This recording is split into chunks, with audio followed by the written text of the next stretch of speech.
Glória a Deus.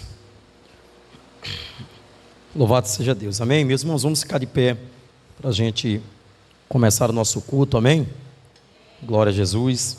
Vamos começar o nosso trabalho. Glória a Jesus, e vamos orar ao Senhor neste momento, amém? Louvado seja Deus. Senhor, nosso Deus e nosso Pai, Deus, diante da Tua presença nesse momento, nós estamos aqui mais um momento, Deus, na Tua casa, a qual aprove o Senhor estarmos aqui, Pai. Louvado seja o Teu nome. Nós somos agradecidos, nós somos agraciados, Deus, pela oportunidade de poder bendizer o Teu nome, de poder Te louvar, de poder exaltar ao Senhor em todo tempo, como está escrito em Tua palavra no livro de Salmo 46, a Tua palavra diz que o Senhor é socorro bem presente na tribulação.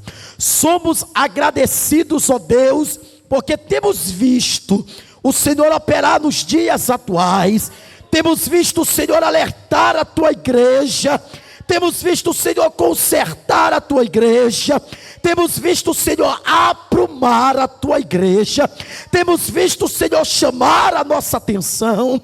Nós somos agradecidos porque estamos na condição de igreja, estamos na condição de servos, e na condição de servos do Senhor, nós só temos, ó Pai, a estar diante da Tua presença, ouvindo a Tua voz, sendo orientado pela Tua voz, aleluia, porque não tem outro a não ser o nosso Deus para nos orientar, para nos dar discernimento acerca das coisas futuras, acerca das coisas que estão acontecendo. E nós somos, aleluia, agradecidos, felizes, benditos, ó Pai, diante da Tua presença, porque temos visto o Senhor operar, temos visto o Senhor fazer grandes coisas, aleluia, no nosso meio, para provar que não estamos aleatórios, que não estamos alheios, que não estamos sozinhos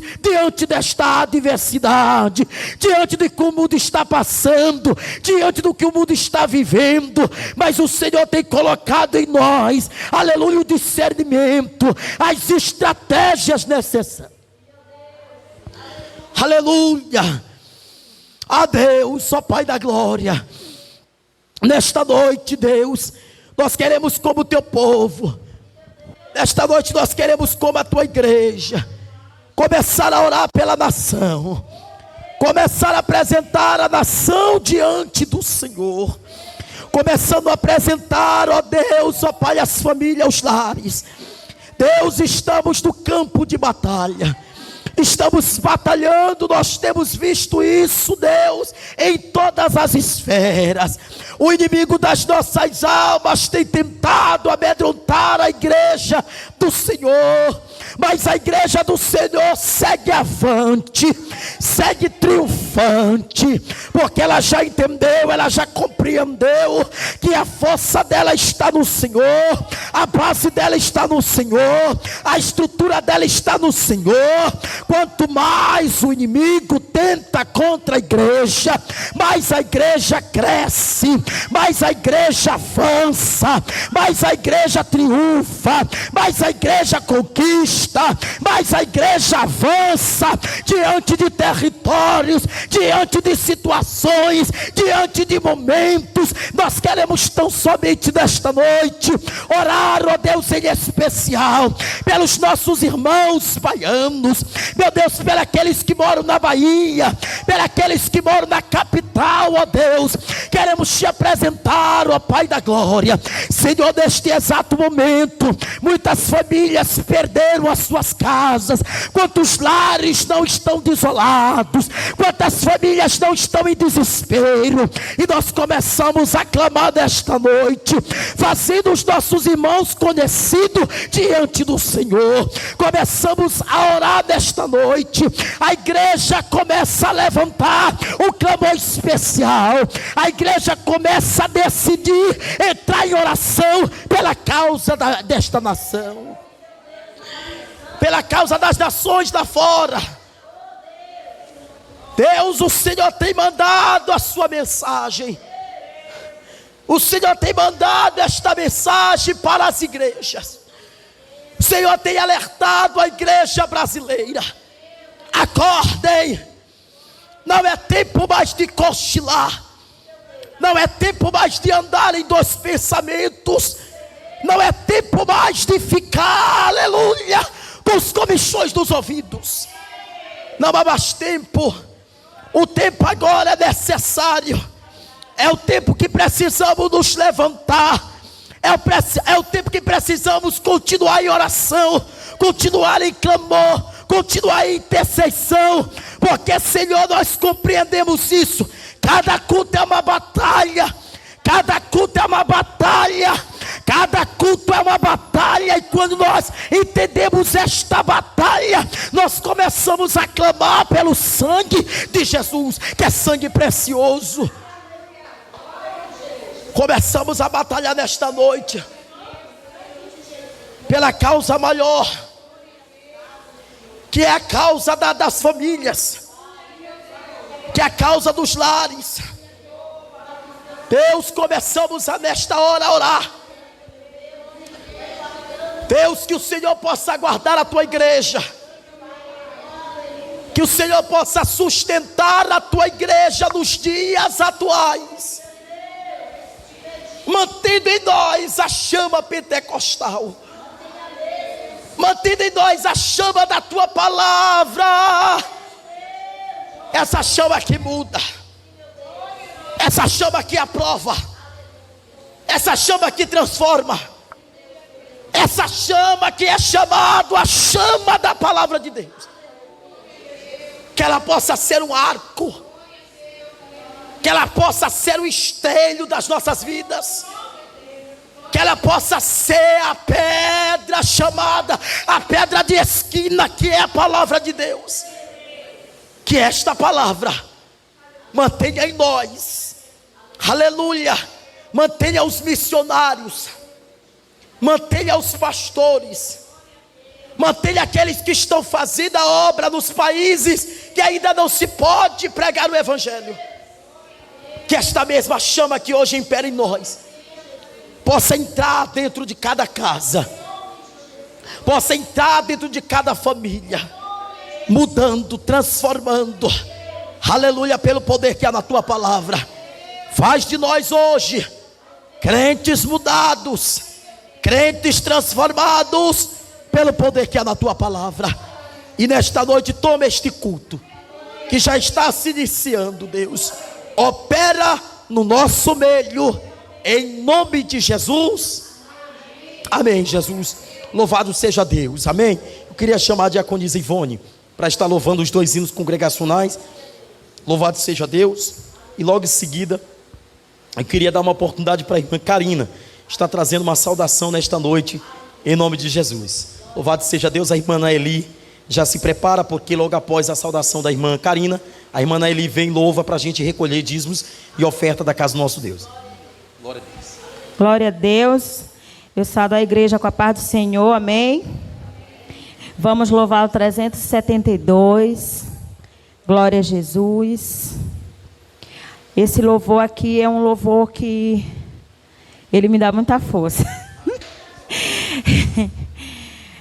Aleluia. E nós somos mais do que vencedores em Cristo Jesus, amém? Quem possui a Cristo, nele firme está, achará poder para o mal combater, porque suas promessas ele cumprirá. Quem está em Cristo sempre há de vencer. Vencerá, vencerá, por seu sangue vencerá, vencerá, vencerá, sempre vencerá, porque só em novas forças dá, e quem nele espera sempre vencerá. Em qualquer batalha não desmaiará, do poder das trevas há de triunfar.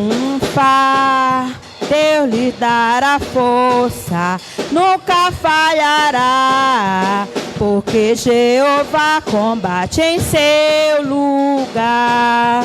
Vencerá, vencerá, por seu sangue vencerá, vencerá, vencerá, sempre vencerá, por Jesus quem impera, novas forças dá, e quem nele espera sempre vencerá. Entre os inimigos, muito audaz será.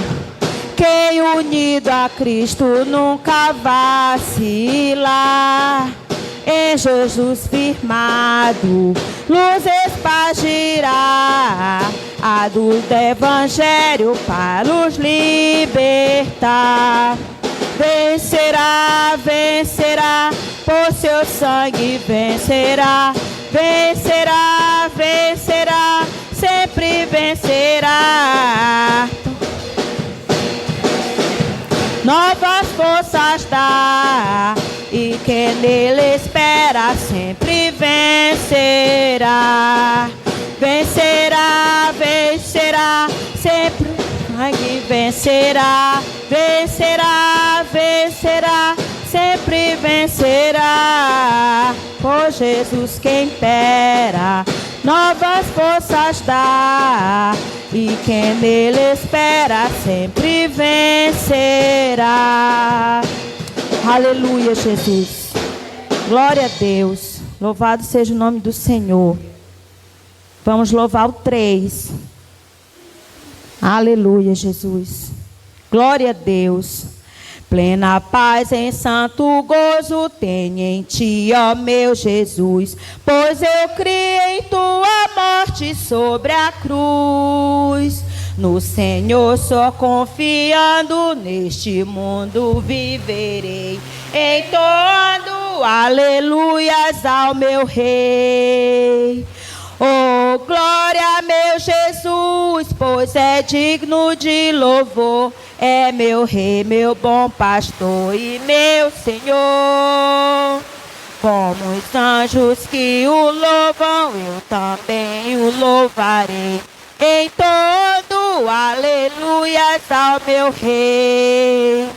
O amor de Jesus Cristo é muito grande para mim, pois sua graça me encheu de amor sem fim.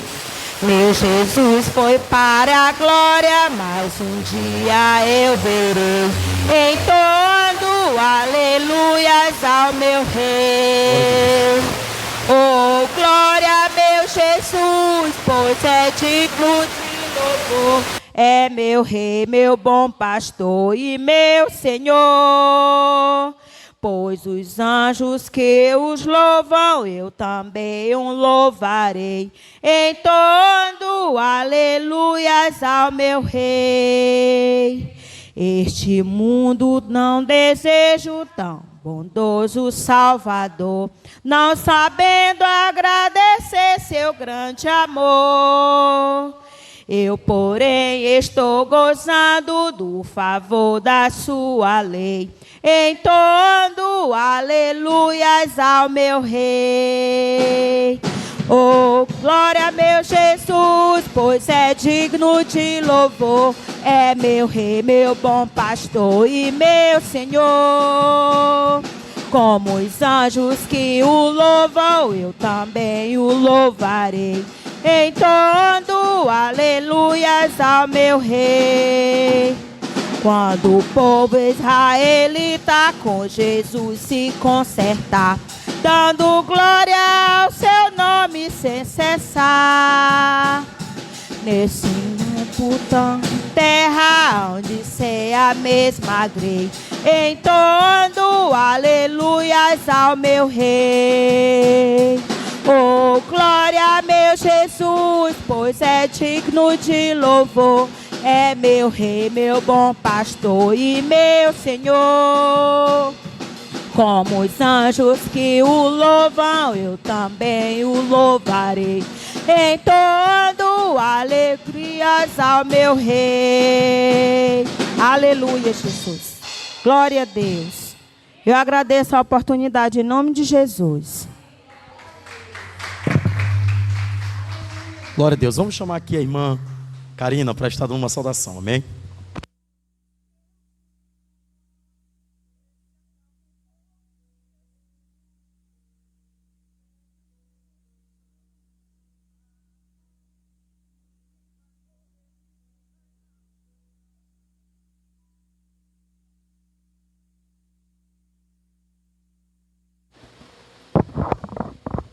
Glória a Deus.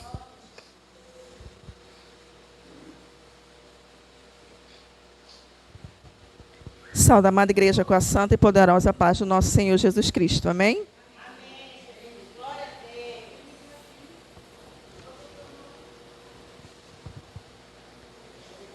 Vamos ler Salmo 103.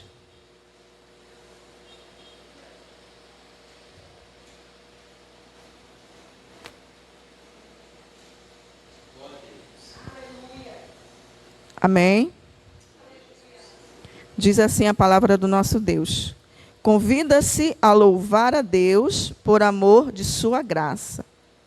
Bendize, ó minha alma, ao Senhor, e tudo o que há em mim, bendiga o seu santo nome. Bendize, ó minha alma, ao Senhor, e não te esqueças de nenhum seus benefícios. É Ele que perdoa todas as tuas iniquidades e sara todas as tuas enfermidades.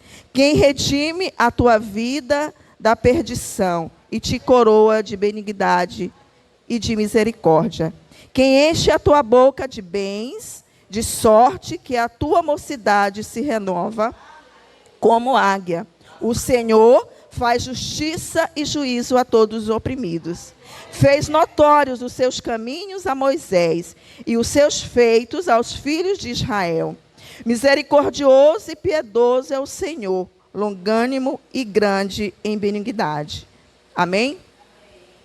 Que nós possamos meditar nessa palavra, porque o Senhor, Ele honra cada dia com a sua palavra sobre as nossas vidas. Em todos os momentos, seja de enfermidade, curas emocionais, o Senhor está conosco. Ele jamais nos deixa, né?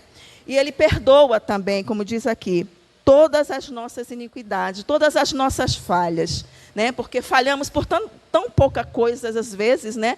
E esquecemos de agradecer ao nosso Deus pelo que Ele é em nossas vidas. E Ele nunca vai deixar de ser o nosso Senhor, porque Ele tem cuidado, Ele tem zelado, né? E o seu amor é tão grande para conosco que às vezes até nos achamos pequenos, né?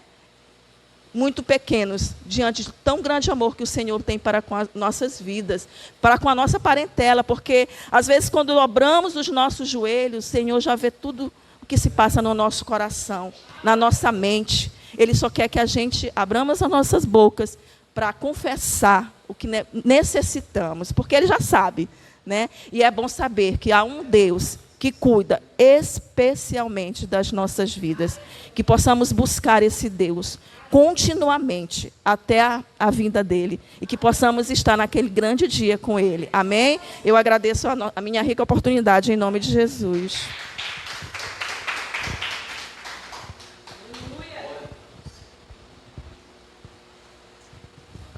Saúde, amada igreja, com a paz do Senhor, amém? Vamos nos pôr de pé.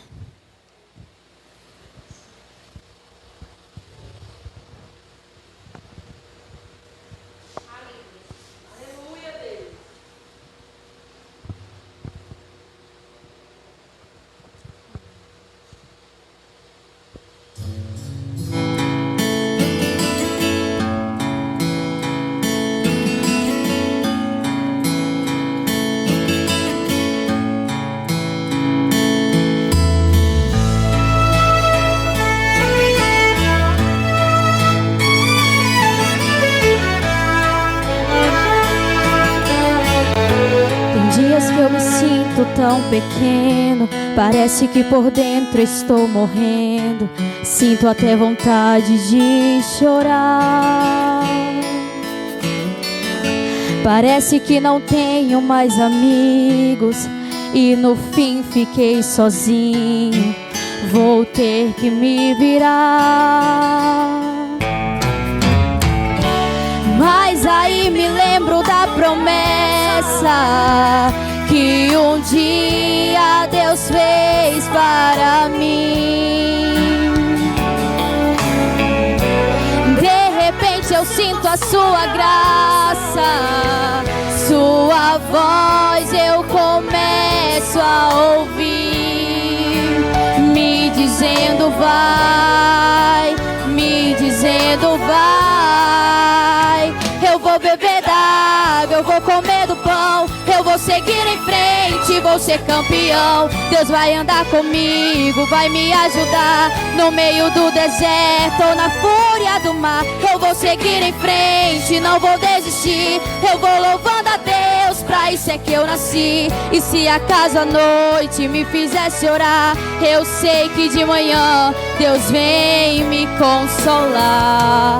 Abraça-me, ajuda-me, levanta-me, restaura-me. Abraça-me, ajuda-me, levanta-me. Senhor, eu confio em Ti.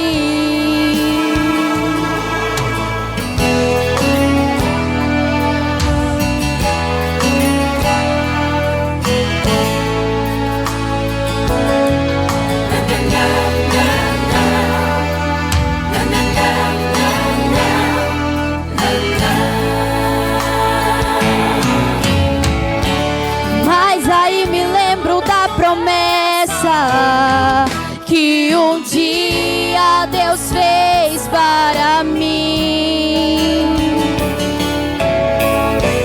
De repente eu sinto a sua graça, sua voz eu começo a ouvir, me dizendo vai, me dizendo vai.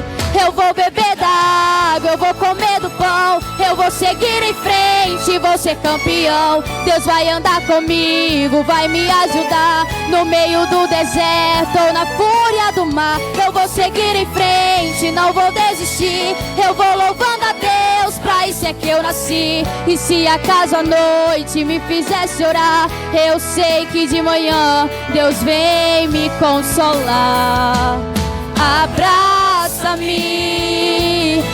ajuda-me, levanta-me, restaura-me. Abraça-me, ajuda-me, levanta-me. Senhor, eu confio.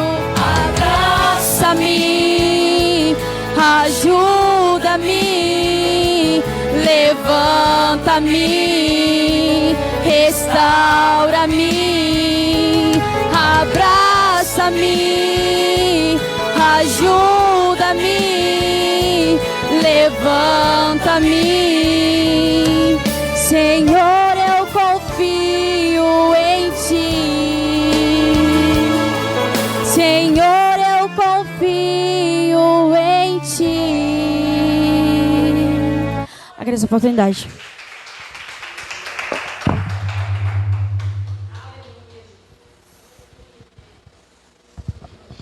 Glória a Deus, amém? Vamos convidar aqui a irmã Zilene para estar orando pelas ofertas. Louvado seja Deus. E aí já vamos para o nosso estudo, né, irmãos? Hoje nós vamos concluir o livro de Amós, né? Amém? Vamos dar a conclusão hoje nele. Saúde, amada igreja, com a graça e a paz, amém? Soberano e eterno Deus, Pai de misericórdia, estamos aqui, Senhor, mais uma vez na Tua casa para Te louvar e bendizer o Teu nome nesta hora. Deus amado, Deus santo, estar aqui, Senhor, os dízimos e as ofertas depositadas, Pai, do Teu povo. Abençoa, Senhor, de uma forma toda especial. Abre, Senhor, os celeiros, Pai, e derrama, Senhor, chuvas de bênção, Pai, na vida de cada um que ofertou e aquele que não pôde. Mas nós cremos, Senhor, que amanhã o Senhor vai prover, porque o Senhor é Deus de providência. Nesta hora, Senhor, continua, Pai, abençoando a tua casa. Continua, Senhor, que ela venha prosperar cada dia mais. Que tudo aquilo, Senhor, que o teu filho, Pai, venha honrar, Senhor, com os compromissos da tua casa. Por isso, nesta hora, Senhor, faça prosperar, Senhor, o mantimento desta igreja. Para que tudo, Senhor, venha ser conforme a tua vontade e o teu querer. E nesta hora eu quero te agradecer. Em nome de Jesus, amém. Amém, minhas irmãs? Vamos sentar aí rapidamente. E aí eu queria que vocês abrissem o livro de Amós. Já deixassem aberto o livro. Amém? O livro de Amós. E aí eu já queria deixar até bem claro aqui para os irmãos que hoje nós vamos encerrar esse livro, né? E aí nós vamos já seguir para o próximo livro, já na próxima quarta-feira. Lembrando que hoje eu quero que mais vocês olhem para cá, do que propriamente vocês escrevam. Aliás, vocês não vão escrever praticamente hoje nada. Eu só quero que vocês façam de tudo para vocês analisarem os pontos precisos que eu vou aqui grifar, porque hoje vai ser o encerramento desse livro. Então, como ele é conclusivo, né, a nossa etapa de hoje, então hoje nós vamos mais fazer uma análise geral, no contexto geral desse profeta, do que propriamente a escrita dele, até porque a gente já passou, já escrevendo alguns fatores precisos. Amém, gente? Todos estão entendendo já? Pronto. Agora eu queria que vocês abrissem rapidamente aí, no capítulo 5, e eu queria que alguém fizesse a leitura do versículo 18 até o versículo de número 20. São 3 grandes versículos. Eu vou fazer questão de ler para a gente, até para os irmãos que estão em casa, irem acompanhando aí, rapidamente. Amém? Todos compreenderam? Vamos lá. Diz assim: ai de vocês que anseiam pelo dia do Senhor. O que pensam vocês do dia do Senhor? Será dia de trevas e não de luz. Será como se um homem fugisse de um leão e encontrasse um urso, como alguém que entrasse em uma casa e, encostando a mão na parede, fosse picado por uma serpente. O dia do Senhor será de trevas e não de luz, uma escuridão total. Será um raio de claridade. Agora veja, quando eu li isso aqui, a gente vai partir já para a gente fazer essa conclusão desse capítulo com esta base. Porque se vocês fizerem uma análise, nós vamos perceber que, por exemplo, o livro de Oséias e o livro de Joel, que foi o livro que a gente já passou, eles falaram acerca do dia do Senhor. Vocês se recordam disso?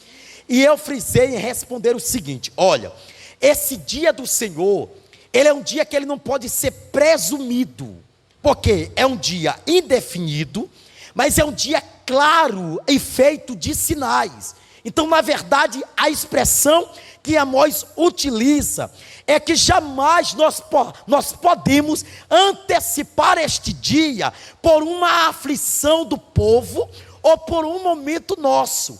Porque quando a gente anseia, quando nós desejamos esse dia, nós precisamos compreender que esse dia, ele estará sendo trago pelo dia de trevas. Ou seja, para nós, ele pode ser um dia de claridade. Até parece ser algo aqui que parece que não vai muito na linha da interpretação. Mas se vocês fizerem uma análise, parece que vai em 2 caminhos. Primeiro, para quem é as trevas? E para quem é a claridade? Porque quem está na luz, andará na luz e verá a luz. Mas para quem está nas trevas, esse dia aqui que pode ser bênção, pode se tornar um dia de maldição e um dia de acerto de contas. Mas vamos partir. Porque hoje eu quero dar 2 bases para a gente compreender a conclusão desse livro. Primeiro, as características gerais do livro. E segundo, acerca dos destaques que ajudarão a gente a fazer uma interpretação de cada versículo e de cada capítulo. Ou seja, aquilo que nos chama muito mais a atenção. Veja comigo, é importante observarmos que a escrita, é após a mensagem. Isso daqui é algo importante. Quando a gente vê, por exemplo, o livro de Oséias, a gente vê que quando Oséias vai escrevendo o livro, ele vai escrevendo o livro baseado nos fatos que vão acontecendo. Então, historicamente, e dando pela data dos fatos, nós estamos falando que a primeira pessoa que é utilizada no livro de Oséias é a pessoa que escreve. Quando a gente vai para o livro de Amós, nós percebemos que parece que a mensagem, primeira, ela é pronunciada para depois ela ser escrita. Gente, a gente aprende isso teologicamente, porque os críticos do livro de Amós, eles dizem que alguns textos do próprio livro, eles são controversos em relação às suas datas. Ou seja, é como se quem vai escrever logo depois, ele está observando o que está sendo falado e o que está sendo dito. Porque Amós, ele vai ser usado para o povo de Israel, e ele vai ser usado pela exortação. A mensagem dele é exortativa, mas uma mensagem que ela está bem baseada na questão do despertamento. Mas veja, quando ele pronuncia acerca do chamar a atenção do povo de Israel, você percebe que as datas, elas vão contra o tempo em que ele está falando para o povo. Então, possa ser que, por exemplo, a gente encontre alguém que é crítico desse livro e que diga assim: olha, mas você está me afirmando que Amós profetizou, mas quando você vê a data em que se escreve o livro, é contraditório. Então, como você pode me dizer que a pessoa que observou, de fato, ver o que acontece naquele tempo? Por isso que é necessário a gente fazer uma análise dos pontos precisos, para que não haja confusão em nossa mente. Primeiro, olha só, Deus levanta o profeta. Deus levanta o profeta para fazer alguns destaques. E detalhe, não é o primeiro profeta que Deus tinha levantado, e não é o primeiro profeta que Deus tinha levantado com essa mensagem.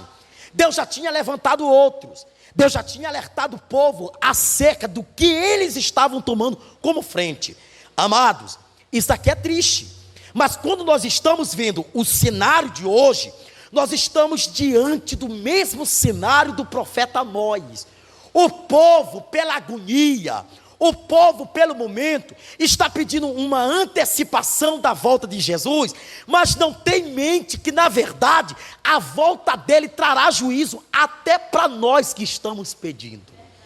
Então, o momento faz com que a gente não tenha clareza e não tenha discernimento do que a gente está pedindo para Deus.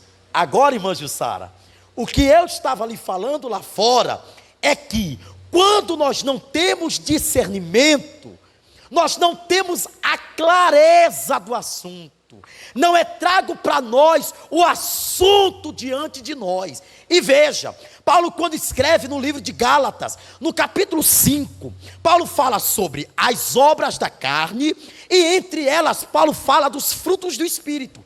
Entre os frutos do Espírito, Paulo diz assim: e há necessidade do discernimento de espírito. Só que esse termo discernimento, ele está conjugado com a palavra domínio próprio, porque quando eu tenho discernimento, tudo na minha vista é claro, não tem algo que me impulsiona a andar nas trevas. Tudo está claro diante de mim e eu tenho a certeza de que eu estou fazendo a coisa certa. É mais ou menos você andar nas trevas e não ter a certeza da luz.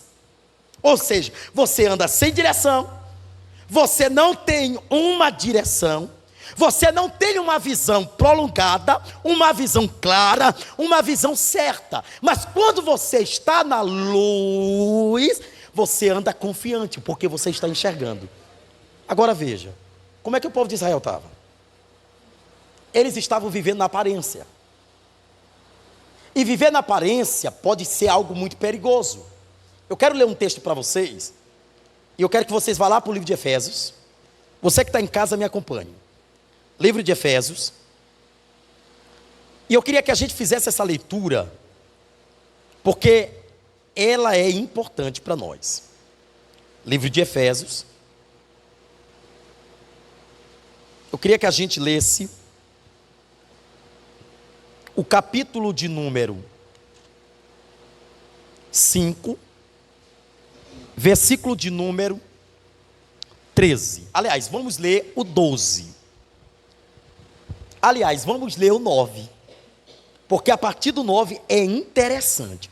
Olha o que o apóstolo Paulo diz. 9. Pois o fruto da luz consiste em toda bondade, justiça e verdade.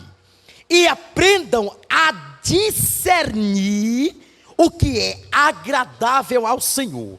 Não participem das trevas infrutíferas, antes exponha-se à luz, porque aquilo que eles fazem em oculto, até mencionar é vergonhoso, mas tudo o que é exposto em luz torna-se visível, pois a luz torna visíveis todas as coisas. Por isso que foi dito: desperta, ó tu que dormes, levanta-te dentre os mortos e resplandeça Cristo sobre ti. O que é que Paulo está dizendo? Quando nós temos a base que traz a clareza, que é a justiça, aquilo que está em oculto, aquilo que está invisível, ele é posto. E detalhe, quando aquilo que está invisível, que é vergonhoso, que vem diante da luz, ele traz consequências. Agora veja, como é que Israel estava lidando? Até o profeta Amós se levantar. Tomamos daquele que é pobre, oprimimos aquele que tem menos, e nós garantimos os nossos status, o nosso bem-estar. Enquanto eles são oprimidos, nós evoluímos, nós prosperamos e nós vamos crescendo de nível. Esse era o pensamento de Jeroboão, esse era o pensamento dos sacerdotes, esse era o pensamento dos profetas. Por quê? Quando a gente vê isso, parece que nos assusta, né? Pastor, quer dizer que sacerdote, quer dizer que profeta, todos eles estavam alinhados ao mesmo pensamento. Isso. Por quê?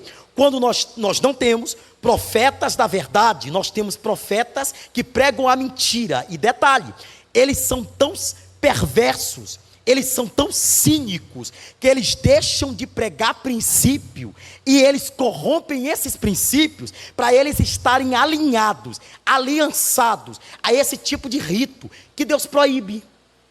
Aí Deus levanta Amós. Quando Deus levanta Amós, o que Deus estava fazendo com Amós? Revela o que está em oculto. Porque, gente, é interessante. Se justiça é um fruto que é da luz, logo Deus está cobrando que eu seja justo. Agora, detalhe: no visível, diante de pessoas, é fácil você ser justo. Eu quero ver na ausência de pessoas quem você é. Pastor, quer ver? Detalhes, irmãos, detalhes. E eu vou explicar outro detalhe antes de eu mencionar isso aqui. Vai lá para o livro de Efésios 6, ainda em Efésios, e vamos ver entre os frutos, entre as armaduras. Nós vamos para o capítulo 14, parte C do capítulo 14. Olha o que Paulo está dizendo. Ele diz assim: assim mantenham-se firmes, cingindo-se com o cinto da verdade, vestindo a couraça da... Cinto e couraça fazem parte do mesmo elemento. Eu não posso agir com justiça se eu não tenho a verdade dentro de mim. O que é isso, pastor? Se o povo de Deus não anda na verdade, ele não pode ser justo em hipótese nenhuma. E detalhe, vocês querem ver como a Bíblia é tão confirmatória? Ele diz assim: e o justo viverá pela fé.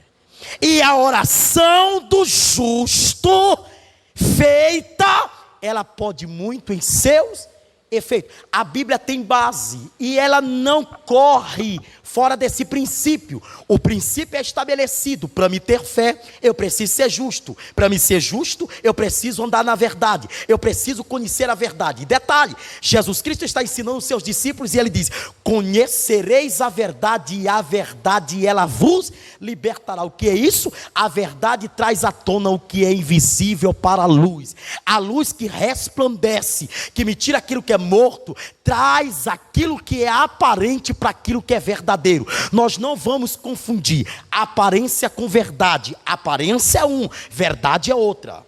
Interessante, vamos para o texto. Jesus está entrando com seus discípulos aonde? Em Jerusalém. De repente Jesus está levando os seus discípulos consigo. E ele diz assim: cuidado com o fermento dos fariseus. O que é que Jesus estava explicando? Cuidado com a aparência daquilo que é quando não é.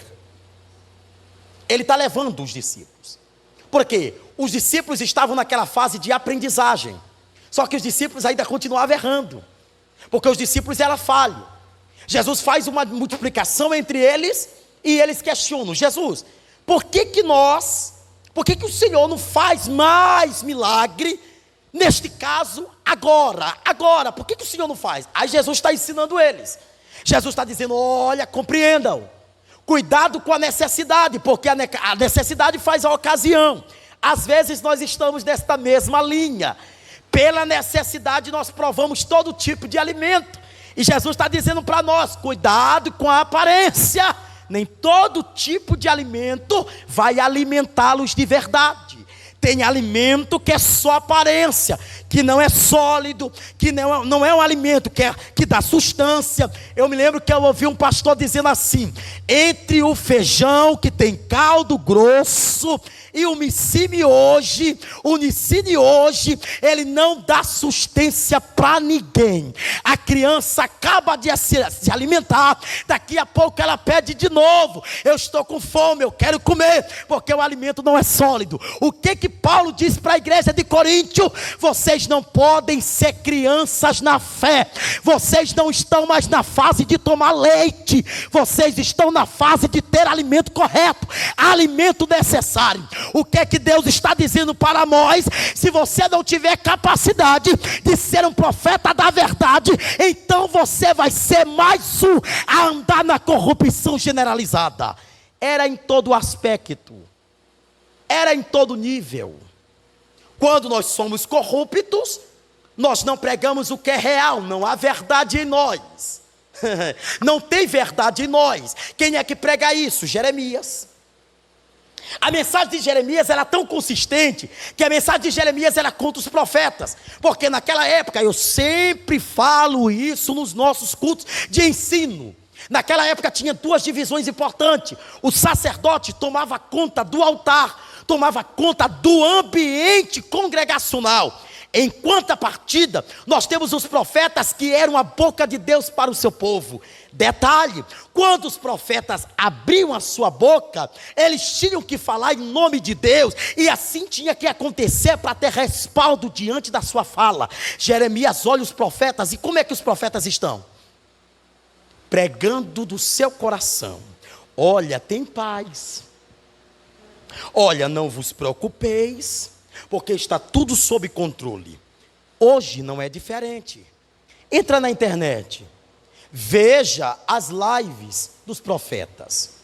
É entrega disso, é entrega daquilo, é Deus vai humilhar quem te humilhou, é Deus vai matar quem te prejudicou. Ninguém mais está pregando que o meu coração precisa estar puro, para que quando essa luz resplandecer, que é Cristo, eu preciso me encontrar de acordo como Pedro disse. E eu queria que vocês abrissem a Bíblia em 2 Pedro, no capítulo de número 3, olha o que Pedro diz no versículo 14, ele diz assim: portanto, os amados, enquanto esperam estas coisas, em empenham-se para serem encontrados por eles em paz, imaculados e inculpáveis. O que é que Pedro está dizendo? Vocês precisam ser encontrados sem falhas, vocês precisam ser irrepreensíveis, vocês não podem ter defeito. Olha para isso daqui, minha gente. Se nós tivermos profetas que preguem a Bíblia,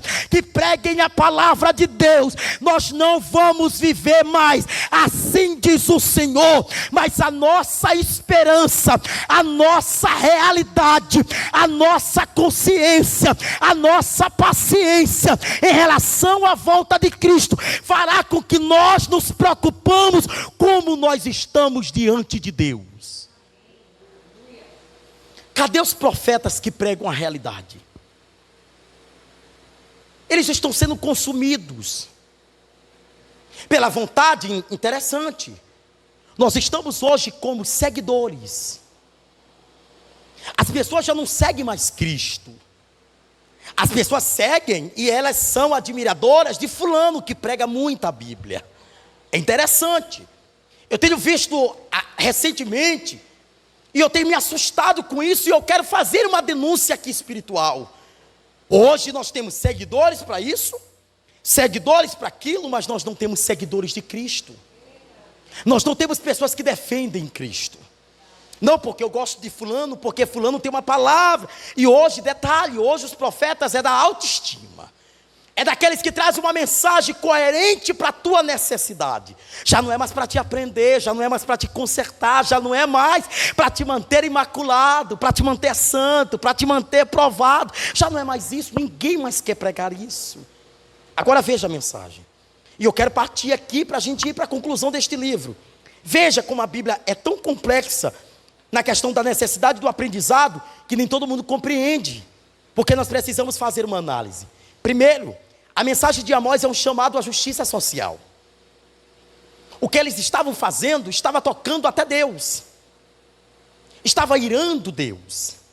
Agora imagine, quantos governos, quantos líderes já não passaram por nós e comeram e usurparam o que era do povo. A zanga de Deus, a ira de Deus é cruel. E pode até não ter chegado para muitos. A justiça da terra pode até ser falha para muitos erros. Mas eu lhe garanto que a justiça do céu não é.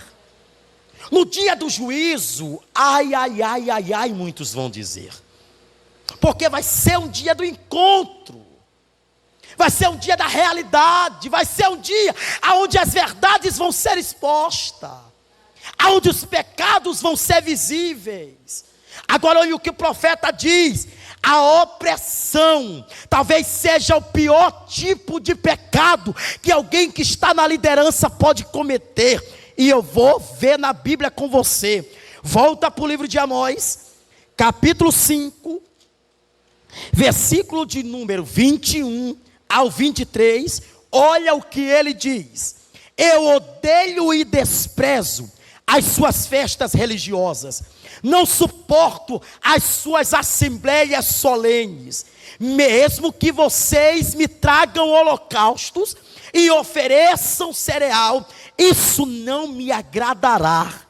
Mesmo que me tragam as melhores ofertas de comunhão, não darei a menor atenção a elas. Agora olha o 23. Afastam-se de mim o som das suas canções e a música das suas liras. Em vez disso, corra a retidão como o rio e a justiça como o ribeiro perene. O que o profeta está dizendo? Deus não se agrada de aparência fingida. Deus não se agrada quando nós aparentamos sem ser aquilo que pregamos, aquilo que louvamos, aquilo que dizemos diante da sociedade. O que o povo estava preocupado? Em oferecer para Deus o resto, em oferecer para Deus o cereal, em oferecer para Deus a música, música, em festejar, em dançar, em cantar, quando Deus estava precisando que eles se humilhassem e que eles andassem na justiça e na retidão. Me diga se é diferente dos dias atuais. Me diga. Nós estamos vivendo o colapso de toda a mente humana. Nós estamos vivendo o tempo em que o povo já não tem mais contentamento de estar na presença de Deus. Nós estamos vivendo o tempo em que as pessoas já não querem almejar estar perto de Deus, já não querem mais passar tempo com Deus, já não querem mais conversar com Deus, já não querem mais abrir a Bíblia e falar acerca de Deus, já não querem mais pregar lá fora acerca de Deus. As pessoas querem festejar, as pessoas estão preocupadas: como será o Natal? Será que vai ter o Réveillon? Como será a grande virada? Será que vai ter o Carnaval ano que vem? As pessoas não estão mais preocupadas na justiça social, na questão da humilhação que estão fazendo com os pequenos, na questão da severidade que estão fazendo com aqueles que não têm como se defender. Me diga aqueles que estão na fila de um hospital, me diga aqueles que estão na fila do INSS para receber um benefício que é seu direito, me diga aqueles que estão na consulta enfrentando filas para terem que marcar algo que é seu direito. O que fazem com a sociedade, o que fazem com o povo, eles terão que pagar caro. Me desculpe por estar falando tudo isso com tanta autoridade como eu estou falando, mas é a realidade. É a realidade. Olha como é que Deus compara. Olha como é que Deus compara. Ele diz: a justiça é como o ribeiro serene. Essa expressão serene significa dizer que ela está indo, ela está percorrendo, ela está esvaidecendo, ela está acabando tão rapidamente. A justiça já não era mais um prato cheio. A justiça já não era mais um incômodo para as pessoas que eram justas. Porque é importante a gente falar sobre isso. Quando nós não temos conhecimento daquilo, tudo que falam a gente acredita. Por isso é que Paulo nos ensina a ser igual à igreja de Bereia. O povo bereano era um povo que tem muito a nos ensinar, e nós já falamos sobre isso aqui. Paulo dizia algo, eles examinavam. Paulo falava algo, eles examinavam. Mas interessante, não é somente para a gente ter uma compreensão acerca da Bíblia. Na verdade era para a gente ler tudo o que está lá fora, porque nem tudo que se expõe é verdade. Hoje nós estamos vivendo na era do fake news. Tudo tem que ser muito bem comentado, muito bem falado, muito bem analisado, porque daqui a pouco a gente descobre que aquilo era mentira, que nunca foi real. E a gente hoje é um presumor, a gente hoje é uma base para que toda a inverdade seja exposta, e a gente leva isso como verdade. A gente não vai buscar a fonte, a gente não vai analisar se aquela informação é correta, a gente quer expor, porque a gente acha que está certo. Era igual o povo de Israel, queria expor para Deus, escuta aqui gente, daqui é sério, queriam expor para Deus o que Deus não aceitava. E tem muita gente nos dias atuais, crentes, que se sentam até no culto, que até adoram a Deus, que até louvam a Deus, que até pregam sobre Deus, mas que não têm um compromisso real com Deus. Eles acham que por muito fazer na igreja, eles serão vistos, mas não se esqueça que com Deus a gente não engana. Você pode até ser igual ao fariseu, de orar muito, de entregar o seu dízimo, de entregar a sua esmola, de ir para a praça pública, para fazer todo tipo de ação social, porque é isso que Deus vê, é isso que Deus se agrada. Mas se você não tiver um coração igual o coração daquele homem simples, que chega diante de Deus e diz: Senhor, eu reconheço que eu sou pecador, e Senhor, eu reconheço que eu sou falho, tudo que eu faço, Senhor, já não é suficiente para o Senhor. Às vezes estamos vivendo apenas de uma aparência. Gente, escute isso aqui é sério. Vamos lá para o capítulo 1. O versículo 3 tem uma expressão detalhada. Eu quero dar essa expressão com muita base. A expressão do versículo 3, ela diz assim, assim diz o Senhor. por 3 transgressões, e ainda mais por 4. Olha para cá e veja isso. Essa expressão, por 3 transgressões e por 4 transgressões, ela se encontra repetida em 2 textos do livro de Amós. Só que essa mesma expressão, ela é uma figura de linguagem. O que é isso? Olha para cá, minha gente. A figura de linguagem é a forma como eu vejo o texto, é a forma como eu interpreto o texto. Eu vou só trazer aqui um exemplo de uma figura de linguagem que Jesus fala com os discípulos. Vocês lembram da pergunta que Pedro faz em relação a Cristo acerca do perdão? Ele diz: Senhor, quantas vezes eu devo perdoar o meu irmão que cometeu um pecado? Aí Jesus diz: 70 vezes 7. Aquele número, aquela expressão numérica, é uma expressão de um número aproximado. Ele pode ser até ilimitado. Quantas vezes eu devo perdoar o meu irmão? Somente 480 vezes? Quantas vezes eu devo perdoar o meu irmão? Quantas vezes for possível. Porque é interessante, mas Paulo diz algo, gente, eu estou aqui hoje só no que Deus estava falando comigo hoje à tarde. Nós precisamos compreender que a primeira coisa que nós precisamos fazer é tirar. Tem sujo em nosso olho. Tem coisa que contamina a gente, que a gente não vê na gente mesmo. Mas a gente é profissional em olhar para o cisco do olho do irmão. Esse irmão não merecia mais nem estar na igreja. Esse irmão não merecia mais nem estar neste altar. Este irmão não Tome cuidado com a sua vida. Se preocupe com ela. Amém? Quem se preocupa com a sua vida não tem tempo para reparar a vida dos outros. Porque eu acho que a gente já tem muita coisa para resolver na gente. Não perca tempo. Não perca tempo. Faça suas análises. Veja quem você é. E olha como isso é tão importante. Paulo diz que antes da gente ceiar, ele diz: cabe ao homem examinar-se, olhar para dentro de si, ver quem é você. Amém, gente? Então essa expressão, por 3 e por 4 transgressões, ela é uma expressão de figura de linguagem, ou seja, é algo simbólico. O que Jesus está dizendo, o que Deus está usando, o profeta está admitindo é: eu não aceito 1, 2, 3, 4 e assim sucessivamente transgressões. Eu não aceito pecado. Eu não aceito erro. Amém, gente? É preciso a gente compreender isso aqui. Vamos lá para o capítulo 2, versículo 8. Eu estou aqui falando só os destaques das melhores partes deste livro que a gente precisa fazer uma análise. No capítulo 2, versículo 8, ele diz assim, 2:8. Inclina-se diante de qualquer altar, com roupas tomadas como penhor, no templo do seu Deus, bebem vinho recebido como multa. Sabe o que ele está dizendo? Nós não temos uma vida financeira abençoada endividando alguém. Sabe o que é isso? Eu vou lhe dar um exemplo prático do que a gente faz.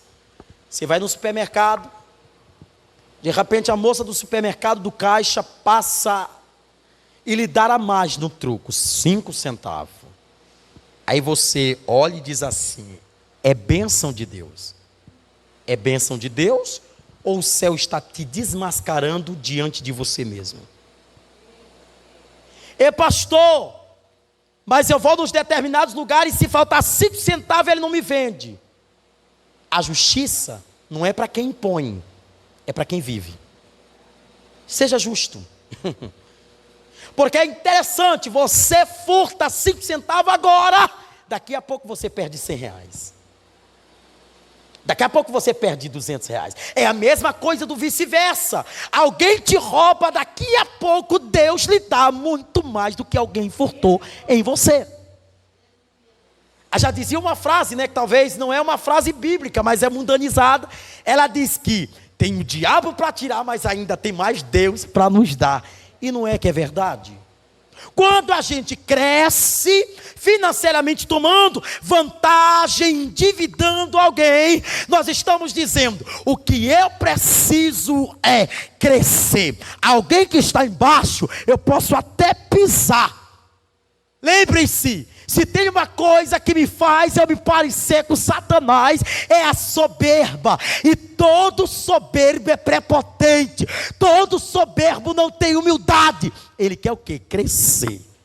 O outro que se ferra.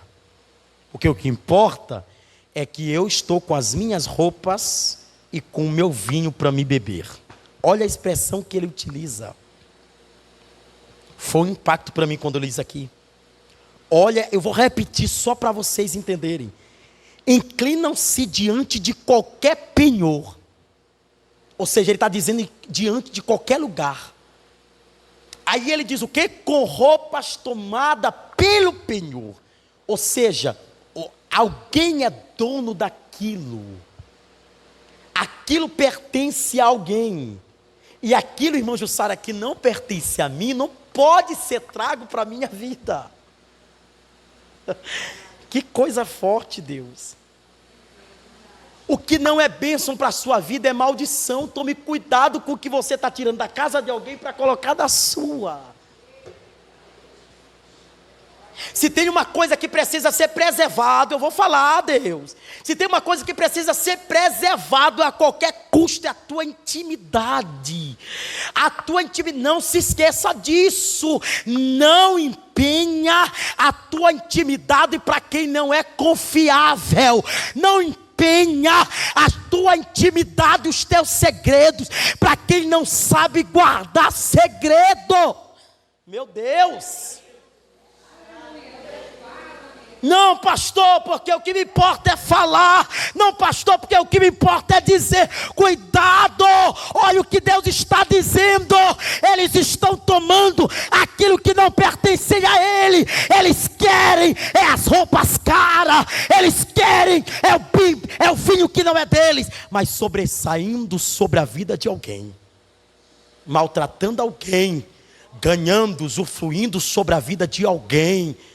Ai, altares corrompidos, vidas corrompidas, espiritualmente falando, pessoas corrompidas de propósitos, pessoas corrompidas de pensamento, de visão, facilmente elas corromperão os nossos princípios.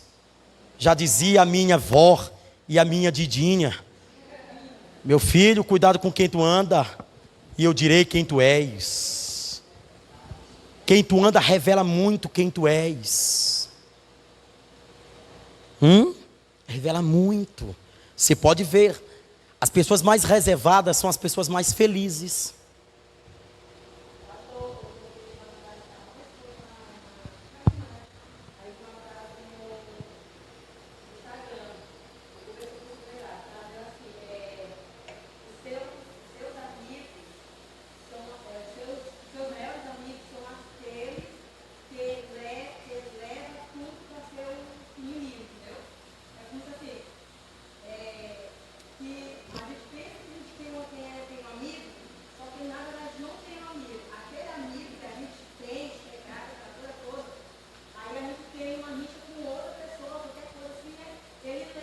É interessante, olha esse ponto de interpretação. Gente, eu acho que de tudo que a gente estudou de Amós, hoje está sendo o dia que a gente está indo mais profundo. Hoje está sendo o dia que Deus está mais falando com a gente. Quando a gente fala de intimidade, que a gente fala de segredo guardado, né? Ai, Deus. Escuta aqui, Ana. Deus está falando comigo agora aqui. Está ministrando aqui na minha vida. Eu acho que é para nós, sirva para alguém que está em casa. Tá bom? Quando você vê alguém defamando, rasgando a postura, a conduta de alguém, essa pessoa, ela está rasgando o que ela não poderia ter rasgado.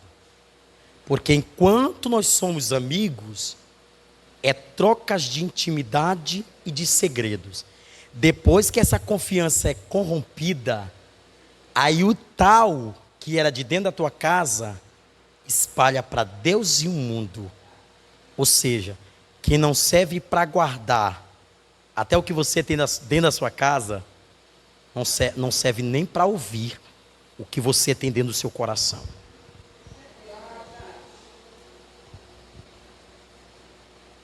Eu não vou longe.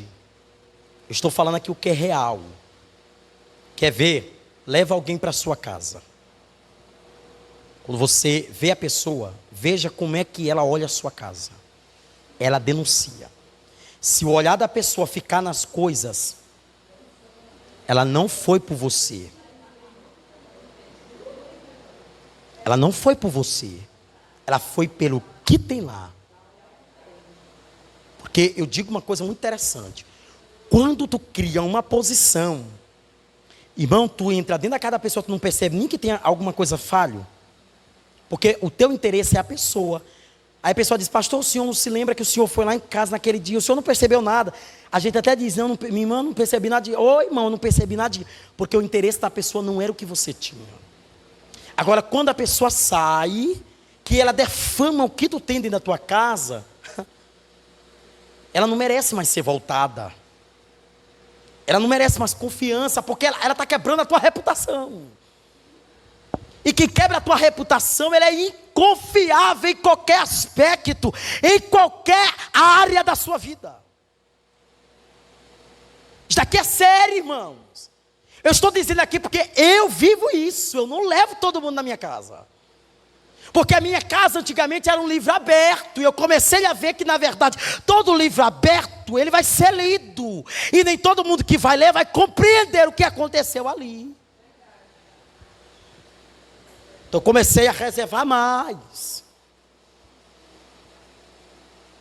Eu já comecei a ver que, na verdade, eu preciso preservar os meus segredos.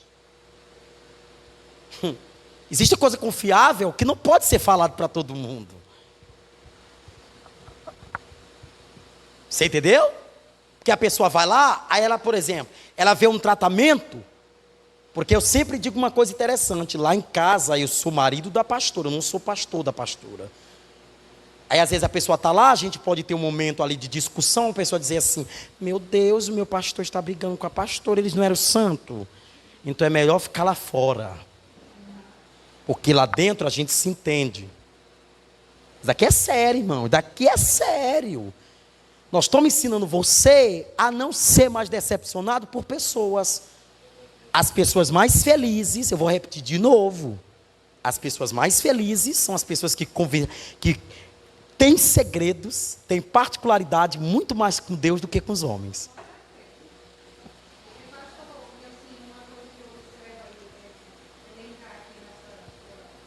Sim.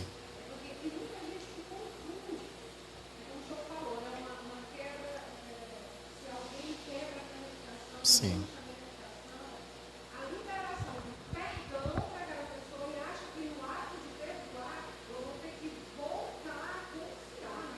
Pronto. Agora vamos explicar esse detalhe aqui. Vamos explicar esse detalhe. Eu quero explicar esse detalhe importante. Primeiro, vamos ver essa qualidade. Primeiro, tem essa questão, vamos ver. Olha só como é importante isso aqui. Você vê Jesus, olha isso aqui. Jesus nunca deixou de andar com Judas, deixou? Não. Mas Judas era íntimo de Cristo? Para todas as vezes que ele vai orar, quem é que acompanha ele? Pedro e João. Pedro e João. Pedro e João. Mas por que Judas não está se ele era o tesoureiro? Porque intimidade é algo pessoal. É algo meu. É algo próprio. Então quando a senhora diz, pastor, alguém que feriu a minha reputação, ele pode estar no meu convívio, mas ele não está na minha lista de melhores amigos. E eu concordo porque eu já tirei muita gente da minha lista. Eu já tirei muita gente da minha lista. E pastor, o senhor está pregando algo que é fora do texto bíblico. Eu estou pregando só o que Jesus fez, só como Jesus tratava. Amigos íntimos é chamado de amigo. Uma pessoa qualquer é chamado de pessoa. Ou seja, tem uma limitação.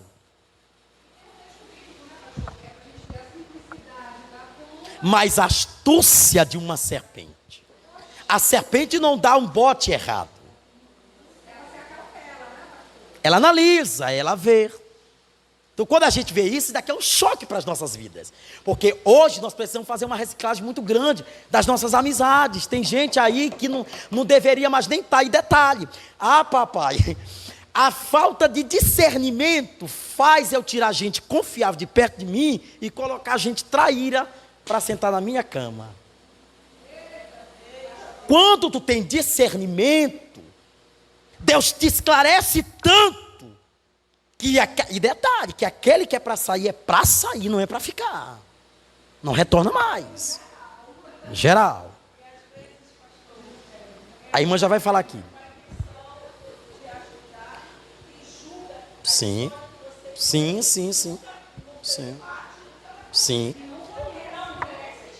Olha, um detalhe muito importante baseado nisso, gente. Teve uma pessoa que disse assim, pastor Leandro, a pessoa não conhece minha história, né? E disse, rasgou. A minha pessoa foi assim.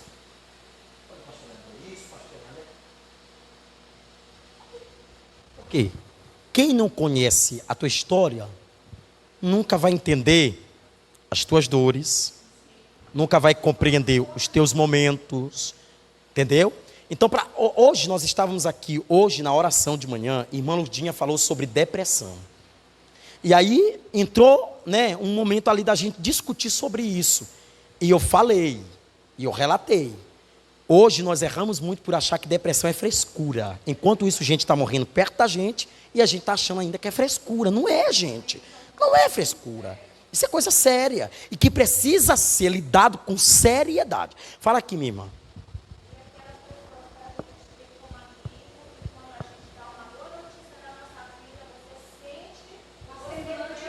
Pronto. Interessante. Olha só. Quer ver uma coisa muito, muito importante? Minha irmã, eu quero dizer algo aqui para a igreja. Eu quero ensinar a igreja. Olha para cá, minhas irmãs. Olha para cá, para isso aqui. Quero ensinar. Amigo não é somente aquele que está na prova. Porque você sabia que até na prova você tem inimigos? Tem gente que está lá fingindo que está te ajudando, mas ele está... Escuta, e daqui é revelativo. Ele está lá investigando para ele passar por investigador.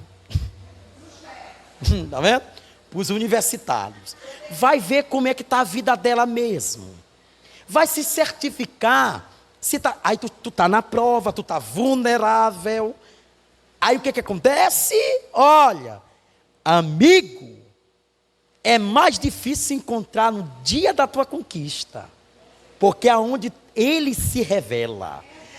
Porque até o sorriso, quando ele não está feliz com aquilo, ele fala assim, foi mesmo, vizinha? Né? Assim, né? Não é? Agora, quando é algo natural, que a pessoa diz assim, eu conquistei, irmão, a pessoa diz, minha irmã, que bênção, minha irmã, a tua felicidade é a minha felicidade, e nós vamos comemorar, prepara logo o culto de ação, ele vai logo dando até as ideias, que já estavam na tua mente, porque ele é teu amigo.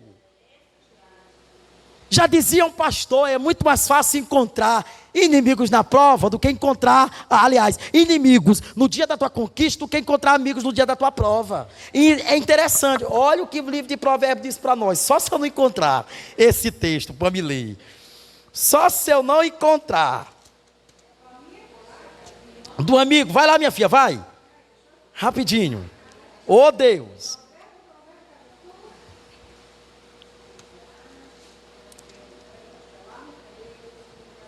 Jesus.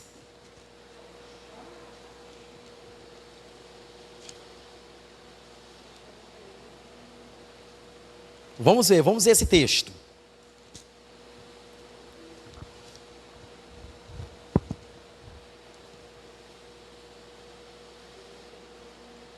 Olha isso aqui, olha isso aqui. Rapidamente, ô papai.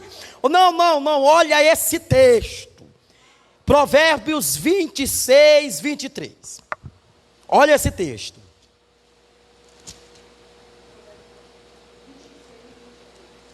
E eu vou ler já o texto.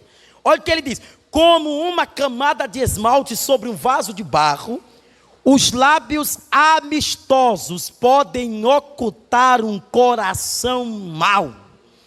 Quem odeia disfarça. Fulano. Eu gosto de ti, tá vendo? Tá vendo? E escuto para a Bíblia. Olha isso aqui, olha isso aqui. Quem odeia disfarça suas intenções com o lábio, mas no coração abriga falsidade. Embora a conversa seja mansa, ele é até mansinho, mas cuidado com esse mansinho. Cuidado, hein, fulano. Eu vou continuar e a senhora vai já ler. Olha isso. Eita, papai. Segura. Não acredite nele, pois o seu coração está cheio de maldade. Ele pode fingir e esconder o seu ódio, mas a sua maldade será exposta em público. Quem faz uma cova, nela cairá. E quem rola uma pedra, esta rolará de volta sobre ele. A língua mentirosa odeia aqueles a quem fere, e a boca lisonjeira provoca a ruína. E mais ainda, Provérbios 28, 23. Quem repreende o próximo obterá por fim mais favor do que aquele que só sabe bajular. Tá vendo? Vai lá, vamos. Qual é o texto lá? 11, 9. Eu posso ler? Já que eu estou aqui para filmagem. 11, 29, é isso? Pronto, então vamos lá. 11, 9, não é isso? 11, versículo 9 diz: com a boca o ímpio pretende destruir o próximo, mas pelo seu conhecimento o justo se livra. Oh, glória. Agora qual é? 13:3 diz: quem guarda a sua boca guarda a sua vida, mas quem fala demais acaba arruinado. Só texto. Que texto. Vendo que texto. E detalhe, Provérbios 14:10, aleluia, diz: cada coração conhece a sua própria amargura, e não há quem possa partilhar a sua alegria.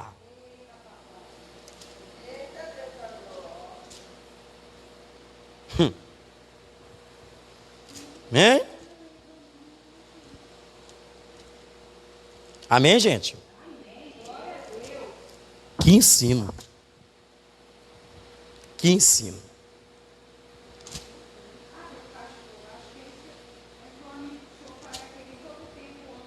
Isso. Pronto, capítulo 17, versículo 17 do livro de Provérbios. 17. Olha aí que bênção. Olha o que ele diz. 17. O amigo ama em todos os momentos, e na adversidade nasce um irmão. Amém. Oh, que bênção. Oh, amados, eu amo esse texto. Sabe por que eu amo esse texto? Porque, amados, eu tenho irmãos que é mais chegado, né, que se fizeram amigos. Eles estão na tua adversidade, né, irmã Graça? Eles estão no teu momento de adversidade, eles estão no teu momento de conquista. Irmãos, olha, eu vou dizer uma coisa para vocês, vem aqui. Amigo mesmo é aquele que se doa por você. Ele deixa até a sua vida por causa da tua. Ele deixa até as suas conquistas para te ver bem. Amém? Vamos lá. Olha aí, capítulo... para vocês estão afiadas com a Bíblia. 18:24, não é isso? Quem tem muitos amigos pode chegar à ruína, mas existe um amigo mais apegado que um irmão, mais chegado. Quem tem um amigo mais chegado que o irmão? Eu tenho muitos, que eu posso contar para pedir dinheiro, que eu posso contar para pedir pix. Amém, minha filha, amém. Alguém tem um pastor como amigo fora a irmã Graça? É, do criança. Criança.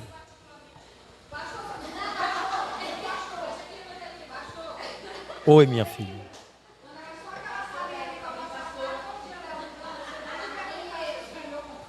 Me lembro.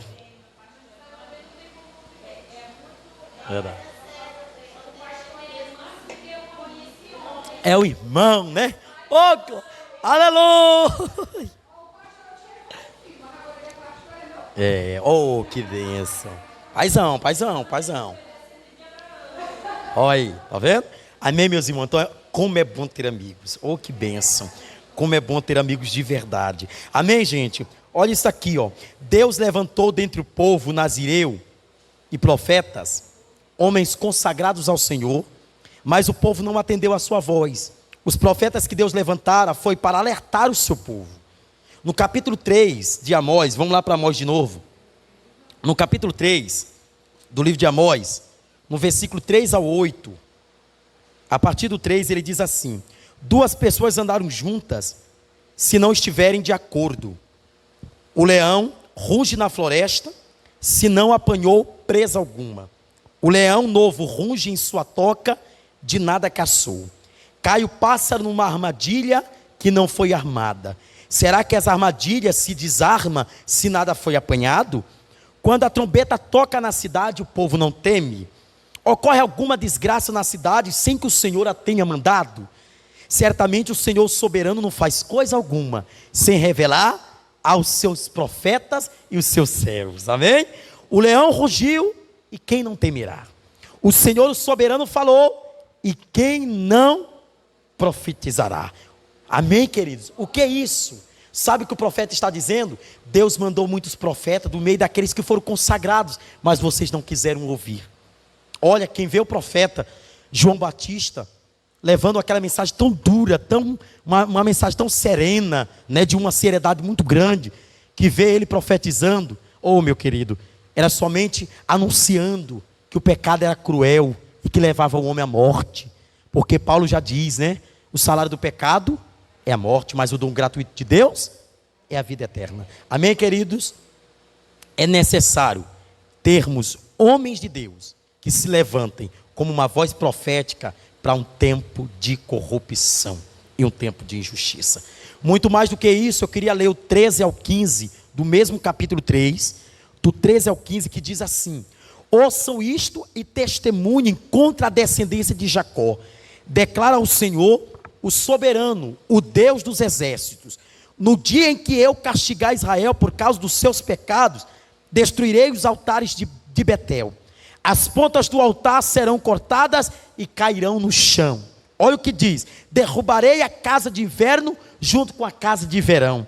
As casas enfeitadas de marfim serão destruídas e as mansões desaparecerão, declara o Senhor. O que é isso? Essa expressão casa, ela tem que ser levada em conta, que na verdade a casa que ele se refere propriamente não seja a casa física, natural, mas seja a casa espiritual, porque quando eu quebro a minha vida, o meu altar, que eu preciso levantar, que é o meu altar de adoração, tudo para mim agora vai ser só momento, não vai ser vindouro. E é interessante que Paulo escreve no livro de 1 Coríntios, e eu queria que vocês abrissem rapidamente, 1 Coríntios, no capítulo de número 3, versículo 16, Paulo diz assim: vocês não sabem que são santuários de Deus e que o Espírito Santo habita em vós?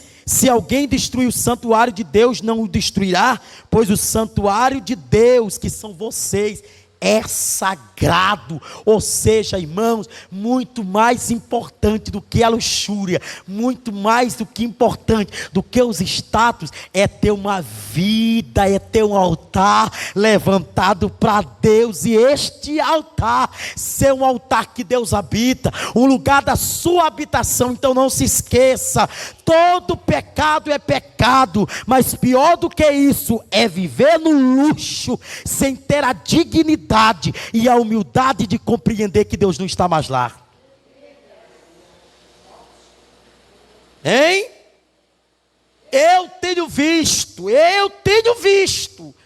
muitos pastores vivendo só no luxo, mas não se preocupando com mais ninguém, querendo o seu crescimento próprio, querendo a sua forma própria, mas não querendo estar na humildade do Espírito. E detalhe, olha o que Amós diz no capítulo 4, versículo 1. No 4, versículo 1, Amós diz assim: ouçam esta palavra, vocês, vacas de Bazã, que estão no monte de Samaria. Essa expressão, vacas de Bazã, eu expliquei isso semanas atrás. Eu disse que essas vacas, elas eram classificadas, ou seja, elas eram bem nutridas, elas eram bem vistosas, elas eram criadas no lugar apropriado.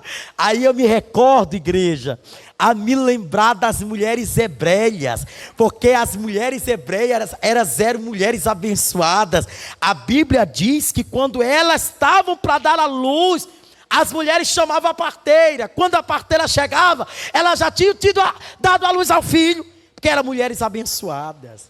Tá bom? Vocês não são apenas as vacas de Bazã, luxuosas, nutridas, vistosas, mas vocês também são pessoas abençoadas que vão abençoar outras. Sabe por quê? A região que vocês estão é uma região abençoada. Amém, querido? Claro, sim. Claro, verdade, né? Justamente. Verdade, justamente, tá vendo? Amados, olha só. A expressão do capítulo 4, versículo 6, vamos ler. 4, 6. Diz assim, 4, 6.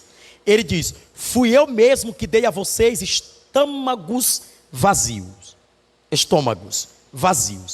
em cada cidade, e falta de alimentos em todo lugar, e mesmo assim vocês não se voltaram para mim. Tu sabe o que ele está dizendo? Ele está indicando que existe uma falta de algo, e naquela época naturalmente era falta de alimento. Por isso é que todos estavam sofrendo. E pior do que isso, claro que aqui é uma figura de linguagem, porque se os grandes estavam ricos, era muito provável que os pobres, os miseráveis, estavam cada vez mais passando necessidades, estavam com faltas. E tem gente que quer estar com dentes limpos e com pães, né, próspero. Porque eu vou dizer uma coisa para vocês: limpar dente é sinal de estar bem alimentado. Nós só limpamos os nossos dentes depois de uma grande refeição. Porque se aquele dente, não é verdade, ele precisa ser limpo, claro que é uma figura de linguagem aqui novamente, tá bom? É porque é sinal de que existem alimentos que foram consumidos e que muito provável existe uma necessidade de limpeza. Mas pior é que os donos das casas grandes, das grandes mansões, estavam limpando apenas os seus dentes, esquecendo que o pobre estava passando necessidade. Meu Deus. Amém? É interessante que o pastor, que cuidava do rebanho, precisava recuperar a parte do animal, porque, irmã Jussara, olha o que eu descobri. Olha o que eu descobri. Sabe por quê que naquela época, os pastores, porque quando você vê a expressão pastor, você não vê dono do rebanho. Você vê alguém que era funcionário, que estava cuidando, né, pelo seu senhor.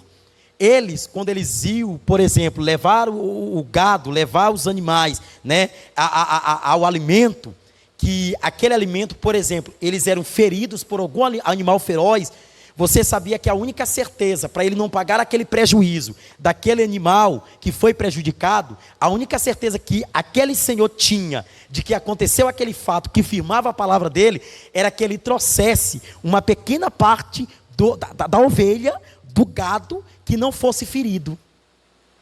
Aí ele tinha que cortar aquela parte que não fosse prejudicada e trago para o Senhor, porque aí ele teria certeza de que o restante estava prejudicado e que aquele homem não pagaria pelo prejuízo. Olha como é importante. Ai, pastor, o que o senhor está querendo dizer com isso aqui? Eu estou querendo dizer para você que se o pastor, ele não tiver compromisso em limpar as ovelhas, naquele dia da prestação de conta, ele sofrerá pelas ovelhas que ele perdeu nas suas mãos. A única garantia que terá de que ele cuidou definitivamente daquela ovelha é quando ele entregar o melhor da ovelha para Deus. Por isso é que o teu pastor fica te tratando, porque ele não quer o que vai prejudicar ele, ele quer levar diante de Deus o que vai trazer para ele benefícios. Aí tem ovelha que fica parecendo bode berrando. O pastor pregou hoje, era para mim. Berra, porque tu não é ovelha. Porque quem é ovelha, ele cala-se. Eu compreendo que o meu pastor está tirando. Se ele está vendo algo defeituoso em mim, é porque ele não quer me levar para o céu desse jeito. Porque desse jeito eu não entro. Aprenda. Aí tem ovelha que quer bater até no pastor. Né? E eu não estou falando aqui por brincadeira não, estou falando que é real. Tem ovelha que não quer ser obediente. O pastor está falando, não, mas eu acho que é isso. Aprenda a ouvir, ovelha. Porque ovelha não é cabra. Ovelha é ovelha. Amém? Vamos botar para a gente terminar. Já estamos pronto, vamos terminar aqui. O Antigo Testamento não proíbe o juramento. Agora eu queria que vocês lessem aí o 6:8 do livro de Amós. Capítulo 6, versículo 8, porque aqui tem um juramento. Agora veja, 6:8. Alguém lê para mim aí.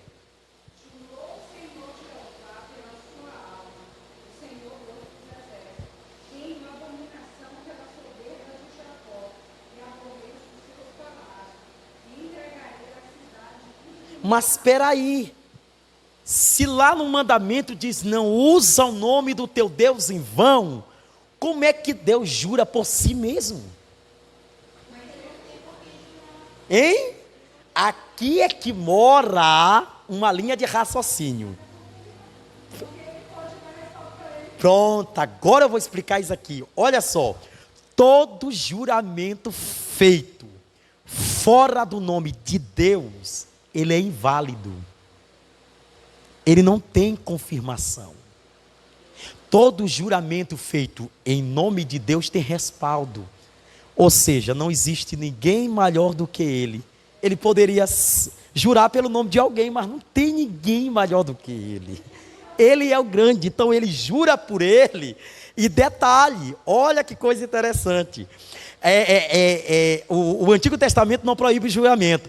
Proíbe o juramento feito em nome de outro Deus. Ou seja, quando você usa o nome de Deus, você está se certificando de que aquilo é próprio. Agora detalhe, tome cuidado, porque nem todo juramento feito em nome de Deus, de fato é real. Pode ser algo ali só fingido, por isso que discernimento é preciso para o tempo de hoje. Porque com discernimento, e interessante, quem fala a verdade olha dentro dos teus olhos e não muda a visão. Ele olha fixamente dentro de você, porque ele sabe que o que ele está falando tem respaldo.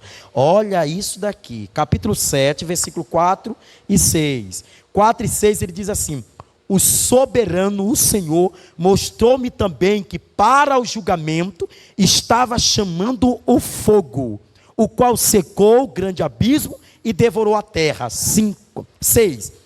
Então o Senhor arrependeu-se e declarou: isso também não acontecerá. Ou seja, lembrem-se, arrependimento não muda a onipotência e nem os atributos de Deus. Arrependimento muda juízo, muda momento em que Deus estava ajuizando uma causa. Por isso que muita gente diz: ah, mas é contraditório. Se Deus diz que ele não é filho do homem para se arrepender, e de repente ele se arrepende de ter criado o homem, é porque Deus estava ajuizando. Ou seja, o arrependimento dele não tira quem ele é. Ele é Deus, acima de tudo ele é Deus. Ele só engloba o momento em que nós pedimos perdão e ele é compassivo. Por isso é que não só Salomão, que diz no livro de Lamentações, ele diz que as misericórdias de Deus se renovam manhã após manhã, mas o salmista Davi diz que o Senhor é compassivo, ou seja, ele está dizendo, o amor dele dura para sempre, até quando eu, cometa o pecado. O amor dele é grande. Vamos botar para terminar. É interessante que, papai, Amós tem uma visão de um prumo. Você sabe o que é prumo? Né? Olha só, aí a irmã Jussara que trabalha com engenharia sabe, né? O prumo ele serve para colocar em linha reta, alinhar. Deus estava trazendo o prumo sobre a casa de Israel. Cuidado com o prumo de Jeová sobre a tua casa. Ei, pastor, chegou um vendaval na minha casa. Ei, pastor, a enfermidade chegou na minha casa. Cuidado, Deus pode estar usando isso como um prumo para te colocar direito na presença dele. Amém? É interessante que o prumo é um objeto usado para padronizar a postura, alinhar adequadamente a construção do muro. Ou seja, perdão e livramento é o prumo na sua casa.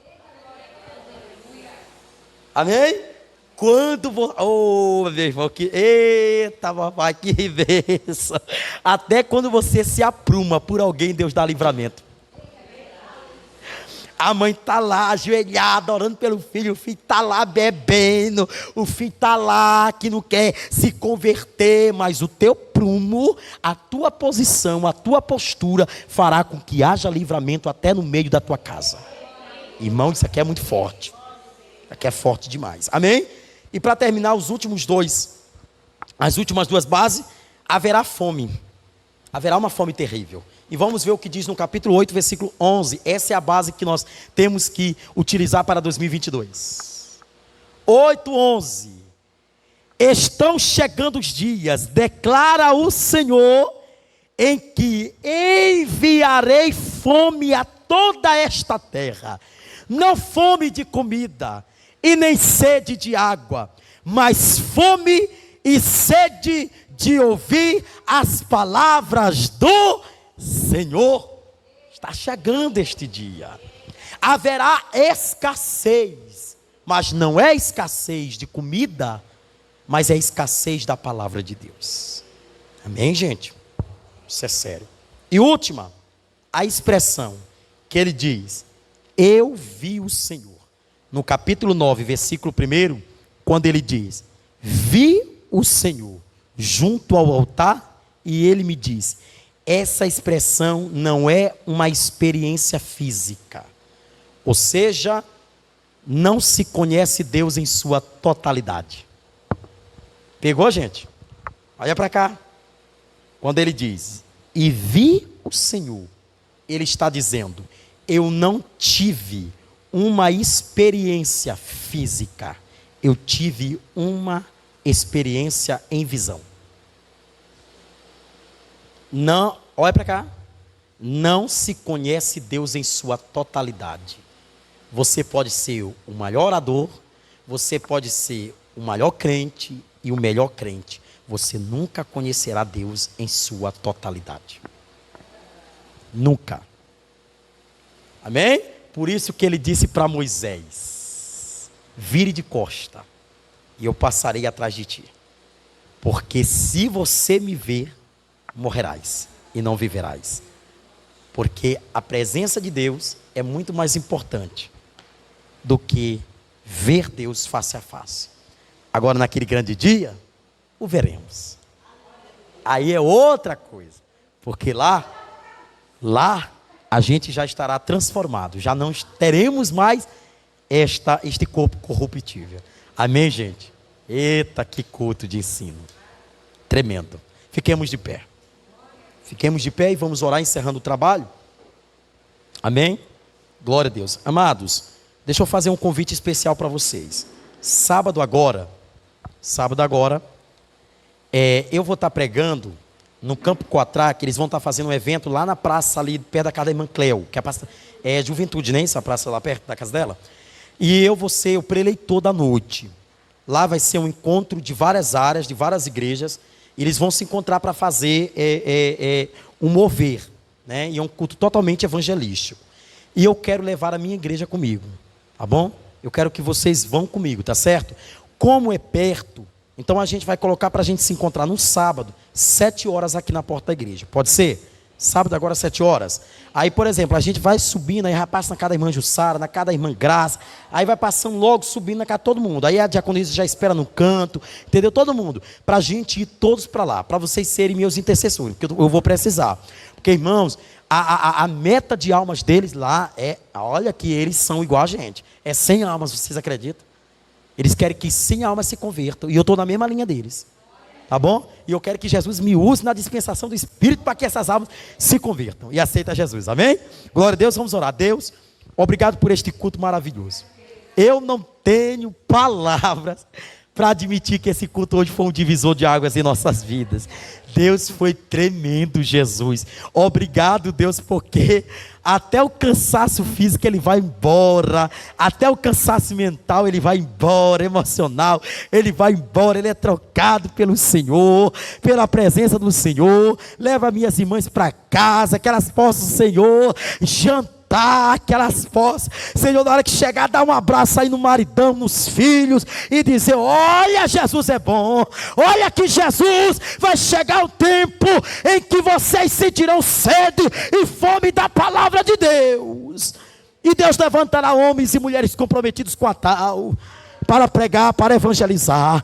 Abençoa o teu povo, leva todos para casa, dando uma noite de bênção, em nome de Jesus, e que a graça e a paz e a doce consolação esteja com toda a igreja diga comigo. Está encerrado. Olha, minhas irmãs, lembrando, as equipes, quarta-feira é nossa gincana, porque hoje faltou muita gente, por isso que eu não fiz, porque alguns já tinham mandado mensagem, aí eu acabei não fazendo, mas por favor, quarta-feira vamos para a nossa gincana. Quem está aqui agora que é novo, já se encaixa. Temos 2 grupos, o grupo da irmã Jussara, que é o grupo do Leão da tribo de Judá, e o grupo da irmã Rosinete, que é o grupo do Apocalipse que vai subir.